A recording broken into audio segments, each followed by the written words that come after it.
குழந்தைய பக்கத்தில் இருக்க கல் சுவரில் போட்டு அடிச்சிருக்காங்க. அடிக்கும் போது குழந்தைக்கு ஹெட் இன்ஜுரி எல்லாமே அந்த இடத்துல ஆயிருக்கு. குழந்தை சஃபகேட் ஆகி ஹெட் இன்ஜுரி ஆகி தான் குழந்தை இறந்துருக்கான் அப்படிங்கிறதே அங்கே வந்து மெடிக்கல் ரிப்போர்ட்டில் சொல்லப்பட்டதாக இருக்குது. திரும்ப அடிச்சிருக்காங்க, குழந்தை சாகி. திரும்ப என்ன பண்ணியிருக்காங்கன்னா அப்படியே அந்த ரத்தம் சொட்ட சொட்ட அந்த குழந்தைய தூக்கி கடலுக்குள்ளே போட்டிருக்காங்க. டான் பிக்சர்ஸ் ஆகாஷ் பாஸ்கரன் வழங்கும் சுதா கொங்கரா இயக்கத்தில் ஜிவி பிரகாஷ் இசையில் சிவகார்த்திகேயன் ஜெயம் ரவி நடிப்பில் பராசக்தி வெற்றி நடை போடுகிறது. பெத்த தாயை வந்து குழந்தைய செவுத்துல தூக்கி போட்டு சாகலைன்னு திரும்ப இன்னொரு வாட்டி தூக்கி போட்டு அப்பவும் அந்த குழந்தை உயிரோட இருக்குன்றது தெரிஞ்சு கடலை தூக்கி போட்டு கொன்று முழுக்க முழுக்க கள்ளக்காதல் அப்படின்ற விவகாரத்தை சுற்றி தான் அந்த வழக்கு பின்னப்படுது. கேரளாவில் நடந்த ஒரு சம்பவம் தான் அகைன் எக்ஸ்ட்ரா மேரிட்டல் அஃபேர். இந்த கேஸ் முழுக்க முழுக்க பார்த்தோம் அப்படின்னா இந்த குழந்தை தானே இடத்துல இருக்கு, அதனால இந்த குழந்தைய கொண்டுட்டா அப்படின்னு ஒரு தாய் யோசிச்சதோட விளைவு தான் இன்னைக்கு அவங்க வாழ்நாள் முழுவதும் ஜெயிலில் இருக்க போற ஒரு விஷயமா மாறி. கொஞ்சம் தூரம் தள்ளி பார்த்தோம் அப்படின்னா குழந்தையோட பால் பாட்டில் கிடச்சிருக்கு. அந்த பால் பாட்டில் பக்கத்துலேயே பார்த்தீங்க அப்படின்னா ஸ்ட்ராங்கான ஃபுட் பிரிண்ட்ஸ் இருக்கு. அது போலீஸ் என்ன பண்ணுவாங்க, விசாரணைன்னு போது முதல் விசாரணை தாய்கிட்டையும் தந்தைக்கிட்டையும் தான் அங்கே நடக்கும். ஓகே, அதே மாதிரி தாய்கிட்டையும் தந்தைக்கிட்டையும் விசாரணை நடத்திருக்காங்க. ஆனால் அதாவது தந்தை முகத்தில் வந்து ஒரு விதமான பிரிஞ்சுட்டோம் அப்படின்ற ஒரு துயரம் தான் அந்த இடத்துல தெரிஞ்சிருக்கு. இதே தாயாகிய சரண்யா கிட்ட கேட்கும்போது கூடவே படப்படப்பும் அந்த இடத்துல தெரிஞ்சிருக்கு. ஸோ இது போலீஸ்க்கு கிடைத்த ஃபர்ஸ்ட் க்ளூ. ஒரு கட்டத்துக்கு மேலே சரண்யாவே கன்ஃபஸ் பண்ணிடுறாங்க, ஆமா குழந்தைய நான் தான் கொண்டேன்னு சொல்லி. எல்லாருக்கும் ஷாக். உடனே என்ன நம்ம கேட்போம், what is the reason for murder? அன்னைக்கு மிட் நைட் என்ன ஆகுதுன்னா 2 மணிக்கு குழந்தைய தூக்கிட்டு பீச்சுக்கு போகிறாங்க. என்ன பண்ணியிருக்காங்கன்னா அப்போதான் அவங்க ஃபுல் வெறியும் அவங்க இது எல்லாத்தையும் யோசிச்சு குழந்தைய பக்கத்தில் இருக்க கல் சுவரில் போட்டு அடிச்சிருக்காங்க. அடிக்கும் போது குழந்தைக்கு ஹெட் இன்ஜுரி எல்லாமே அந்த இடத்துல ஆயிருக்கு. குழந்தை சஃபகேட் ஆகி ஹெட் இன்ஜுரி ஆகி தான் குழந்தை இறந்துருக்கான் அப்படிங்கிறதே அங்கே வந்து மெடிக்கல் ரிப்போர்ட்டில் சொல்லப்பட்டதாக இருக்குது. திரும்ப அடிச்சிருக்காங்க, குழந்தை சாகி. திரும்ப என்ன பண்ணியிருக்காங்கன்னா அப்படியே அந்த ரத்தம் சொட்ட சொட்ட அந்த குழந்தைய தூக்கி கடலுக்குள்ளே போட்டிருக்காங்க. கடலுக்குள்ளே போட்டுட்டு ஒன்றுமே தெரியாத மாதிரி அவங்க வீட்டில் வந்து படுத்துட்டு இருக்காங்க. விருப்பப்பட்ட வாழ்க்கையும் கிடைக்கல, இருக்கிற வாழ்க்கையும் போய் குழந்தையும் இறந்து, அப்படி என்ன ஒரு மனநிலையா? ஆனால் இது ரொம்ப எக்ஸ்ட்ரீம், ஒரு கைண்ட் ஆஃப் ஒரு saddest behaviour. Lyca productions Subaskaran வழங்கும் AR ஜீவா இயக்கத்தில் அனுபமா பரமேஸ்வரன் நடிப்பில் லாக்டவுன் ஜனவரி 30 முதல் உலகமெங்கும். Rubilux paints, best quality best value for money. உங்கள் பேர் சொல்லும் பெயிண்ட் ரூபிலக்ஸ் பெயிண்ட்ஸ். பெத்த தாயை வந்து குழந்தைய செவுத்துல தூக்கி போட்டு சாகலைன்னு திரும்ப இன்னொரு வாட்டி தூக்கி போட்டு அப்பவும் அந்த குழந்தை உயிரோட இருக்குன்றது தெரிஞ்சு கடலை தூக்கி போட்டு கொன்று அதுக்கப்புறம் வந்து அவங்க வீட்டில் இருந்துருக்காங்க. இது முழுக்க முழுக்க கள்ளக்காதல் அப்படின்ற விவகாரத்தை சுற்றி தான் அந்த வழக்கு பின்னப்படுது. அந்த வழக்குடைய பின்னணி என்ன, அப்படி அந்த கொடூர தாய் என்ன, அப்படி என்ன அந்த குழந்தையை கொல்ற அளவுக்கு என்ன? எஸ், அகெயின் இது வந்து பார்த்தீங்கன்னா ஒரு 5 வருடம் கழித்து வந்து, அதாவது எப்போன்னு பார்த்தீங்கன்னா February 17, 2020 வந்து நடந்த ஒரு விஷயத்துக்கு இன்னைக்கு நமக்கு 22 நமக்கு வந்து ஜட்மெண்ட் வந்திருக்கு. அதுவும் என்னன்னா லைஃப் இம்ப்ரெசன்மெண்ட் அப்படிங்கிற ஒரு விஷயம் வந்திருக்கு, மர்டருக்கு கீழே. ஓகே, இது வந்து அகெயின் முழுக்க முழுக்க கள்ளக்காதலுக்காக செய்யப்பட்ட ஒரு விஷயம் அப்படிங்கிறது தான் இருக்கு. ஓகே, ஏன்னா இன்னைக்கு நம்ம நிறைய பார்க்குறோம் நடக்கிறது இல்லையா, அதாவது எக்ஸ்ட்ரா மேரிட்டல் அஃபேர் அப்படிங்கிற ஒரு விஷயத்துக்காக, இல்ல ப்ரீ மேரிட்டல் அஃபேர், கல்யாணத்துக்கு முன்னாடி ஒரு உறவு இருந்திருக்கும், அது கல்யாணத்துக்கு அப்புறம் தொடரலாம், இல்லைன்னா பிரசன்ட் லைஃப்ல ஒரு பிரச்சனை நடந்திருக்கும், வேற யார் மேலேயே ஒரு அட்ராக்ஷன் வந்து உள்ள வந்து ஒண்ணு போகலாம். இன்னைக்கு அதையும் தாண்டி எக்ஸ்ட்ரீமா என்ன ஆயிடுச்சு அப்படின்னு பாக்குறீங்கன்னா, ஒரு சில கேசஸ்ல வெளியில யாரையாவது பிடிச்சி போய் ஒரு அட்ராக்ஷன் ஆகி நல்லா போற லைஃபையும் பிரச்சனை பண்ற அளவுக்கு இன்னைக்கு நடக்குது.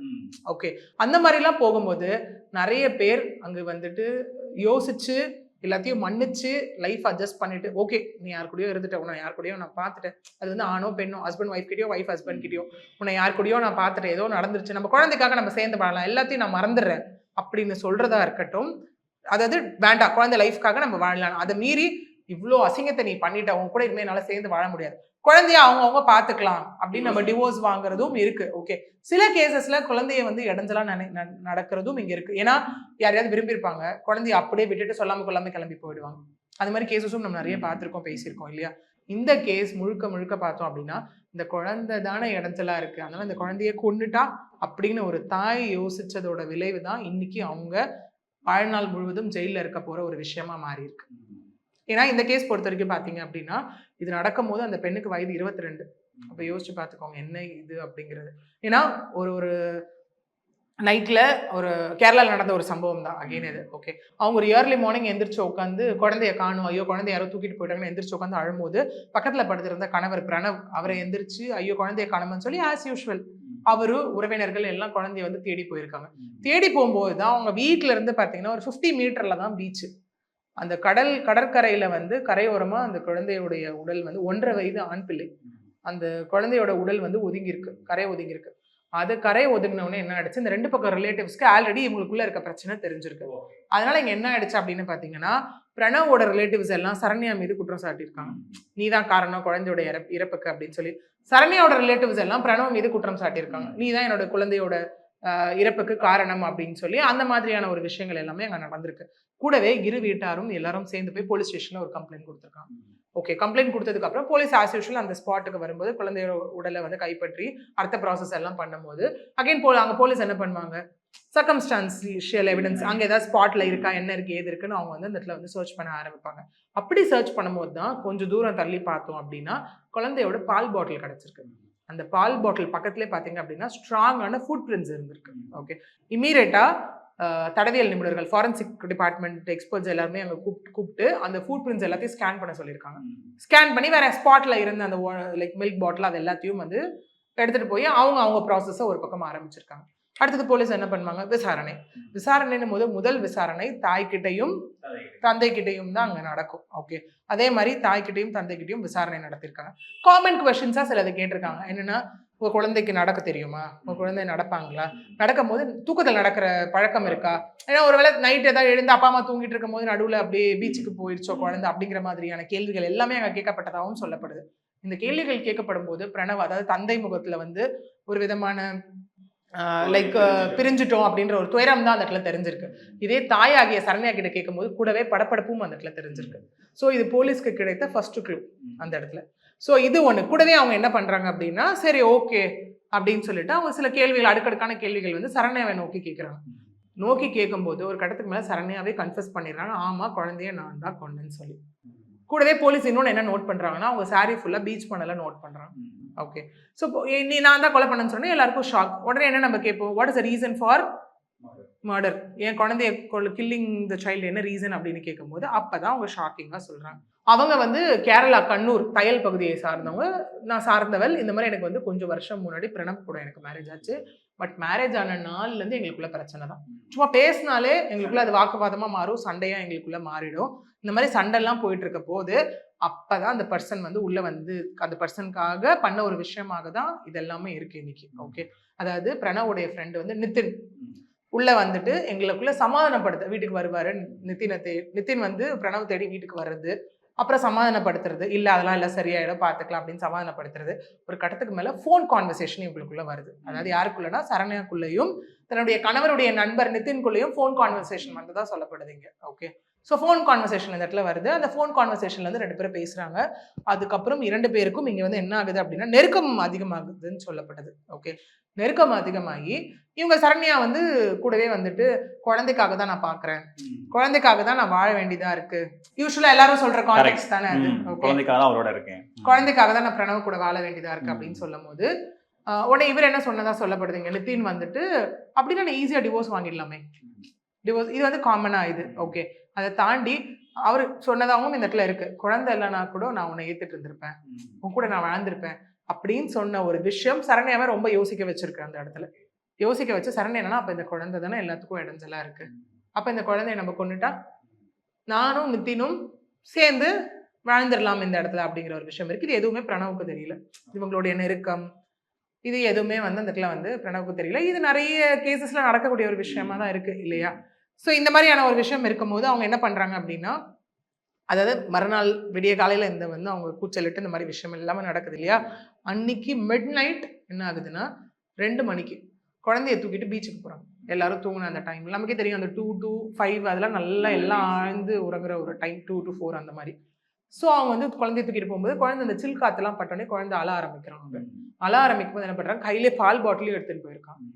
எடுத்துட்டு போயிட்டு குழந்தைக்கு நல்லா ஃபுல்லா ஃபீட் பண்ணிட்டு ஃபுல்லா அந்த இடத்துல வந்து கொடுத்துட்டு என்ன பண்ணியிருக்காங்கன்னா, அப்பதான் அவங்க ஃபுல் வெறியையும் அவங்க இது எல்லாத்தையும் யோசிச்சு குழந்தைய பக்கத்துல இருக்க கல்சுவரில் போட்டு அடிச்சிருக்காங்க. தூக்கி அடிக்கும் போது குழந்தைக்கு ஹெட் இன்ஜுரி எல்லாமே அந்த இடத்துல ஆயிருக்கு. ஏன்னா நீங்க அந்த மெடிக்கல் ரிப்போர்ட்டே பார்க்கும்போது அங்கே என்ன சொல்லப்படுது அப்படின்னா, குழந்தை சஃபகேட் ஆகி ஹெட் இன்ஜுரி ஆகி தான் குழந்தை இறந்துருக்கான் அப்படிங்கிறதே அங்கே வந்து மெடிக்கல் ரிப்போர்ட்ல சொல்லப்பட்டதா இருக்கு. ஓகே, அது மாதிரி தூக்கி அடிச்சிருக்காங்க, குழந்தை சாகலை.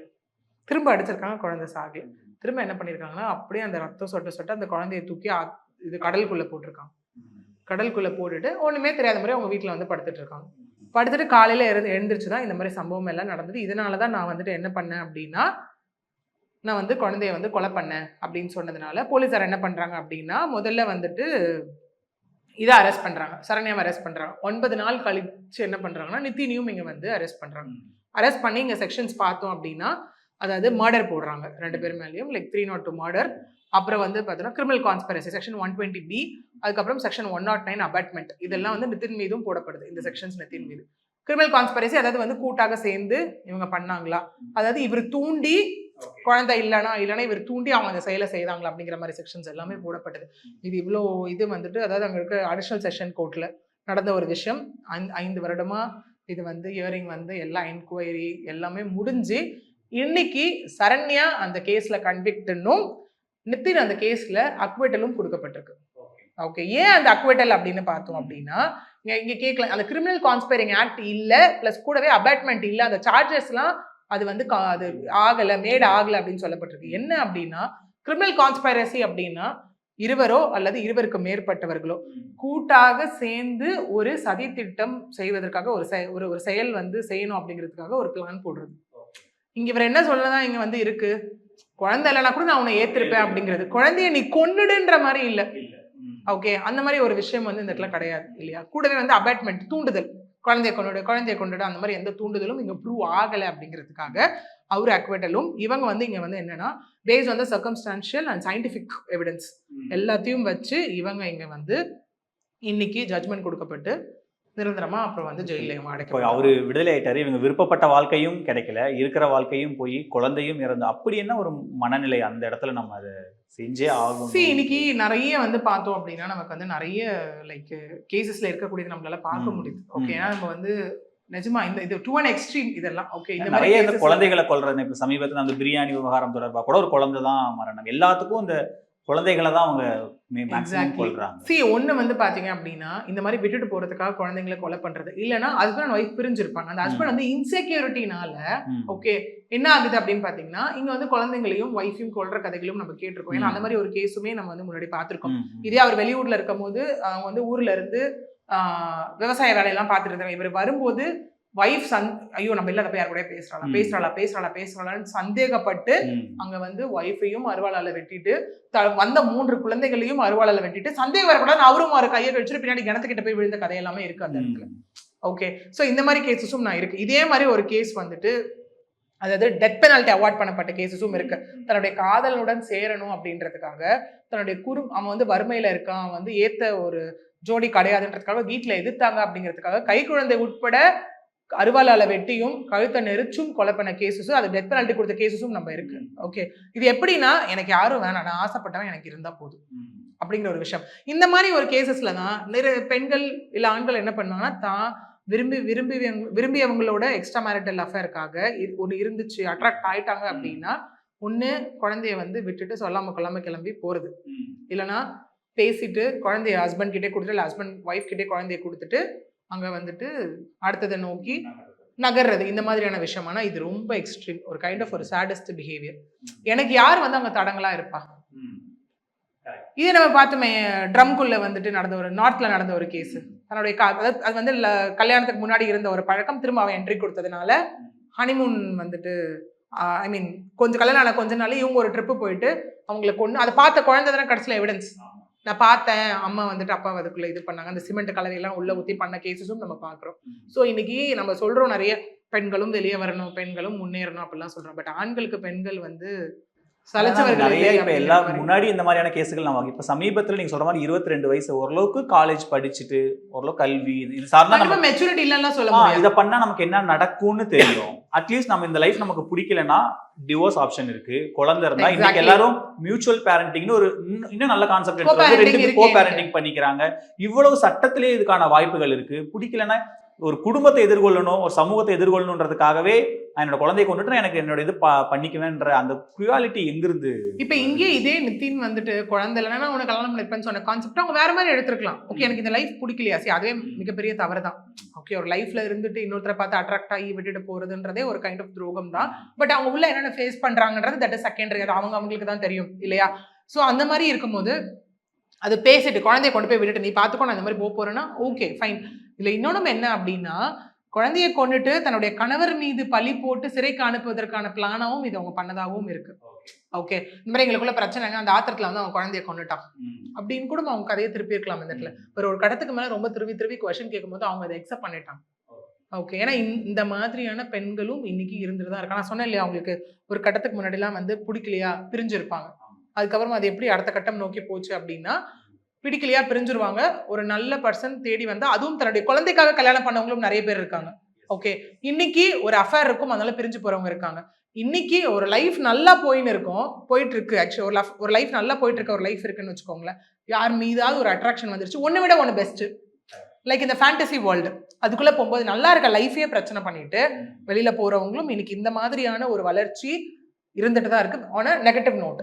நன்றி மேடம், நேரம் நேரத்தை செலவழிச்சதுக்கு ரொம்ப நன்றி. நன்றி. டான் பிக்சர்ஸ் ஆகாஷ் பாஸ்கரன் வழங்கும் சுதா கொங்கரா இயக்கத்தில் ஜிவி பிரகாஷ் இசையில் சிவகார்த்திகேயன் ஜெயம் ரவி நடிப்பில் பராசக்தி வெற்றி நடை போடுகிறது. Rubilux Paints, best quality, best value for money.